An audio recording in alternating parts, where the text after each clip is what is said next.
บายดีทุกคน เพื่อนเพื่อนเฮ็ดหยังอยู่น้อมื้อนี้ข่อยกะคือเก่าหั่นแหละเฮ็ดเวียกอยู่จักคือเก่าเฮ็ดเวียกอยู่เฮือนเวียกส่วนตัวบ่ได้ออกไปนอกบ้านอากาศก็ครึ้มมื้อนี้น่ะบ้านเจ้าเป็นจังไดเนาะบ้านข้อยนี่อากาศครึ้มคือฝนสิตกนี่แหละ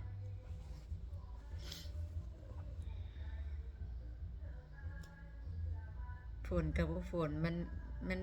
บดๆในใดบุมันผู้ดีอยู่ยากมันอึมครึมอยู่นี่แหละแต่ก็บ่อยากให้ตกดอกมันหนทางเปื้อนไปยากเนาะก็อยากให้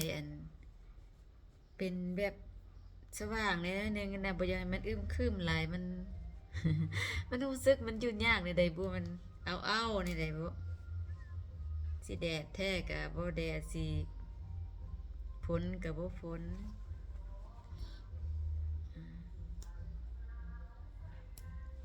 บ้านเจ้าเป็นจังไดอากาศคือบ้านค่อยบ่ยิบกระโปรงผ้าลายเฮ็ดระบายช่วงนี้ก็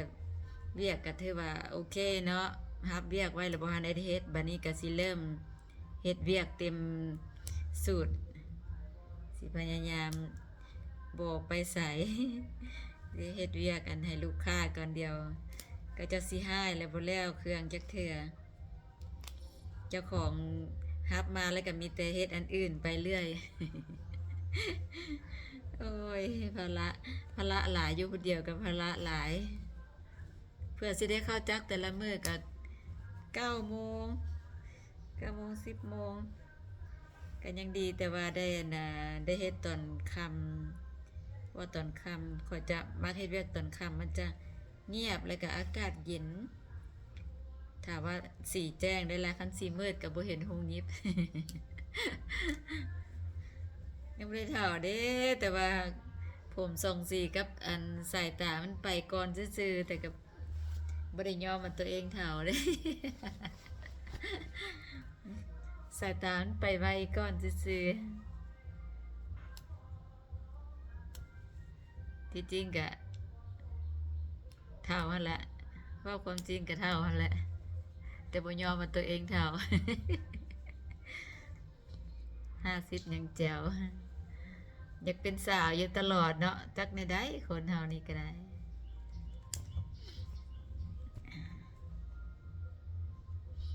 เว้าเรื่องเฒ่านี่เว้าเบาๆก็เจ็บเนาะทุกคนว่าบ่เว้าเรื่องเฒ่านี่เว้าเบาๆก็เจ็บเฒ่าแต่ห่างกายเด้จิตใจยังม่วนยังซื่นยังอยากหนุ่มอยู่เด้บ่มีหยังดอกมาลมกันทักทายกันตอนวันตอนสวยๆวันพุธเนาะวันนี้เนาะมื้อนี้วันพุธเนาะทักทายกันชาวครีเอเตอร์เฮาเห็นกันแล้วก็อย่าเลื่อนผ่านเด้อทักทายแวะคอมเมนต์ฝากสติกเกอร์ไว้แล้วก็สินะคอมเมนต์กลับคอมเมนต์มาคนคอมเมนต์กลับช่วงนี้ก็อาเซียนนะบ่ค่อยได้ไปเยี่ยมบ้านหมู่หลายปานใดแต่ก็มีเวลาว่างก็ไปเนาะก็บ่ลืมถ้าว่าเห็นเพื่อนๆขึ้นหน้าฟีดมาก็บ่ได้ผ่านกายดอกข่อยแวะบ่ทุกบ้านแหละเพราะว่าข่อยก็มักมักลมมักหมู่มักมีปฏิสัมพันธ์เนาะ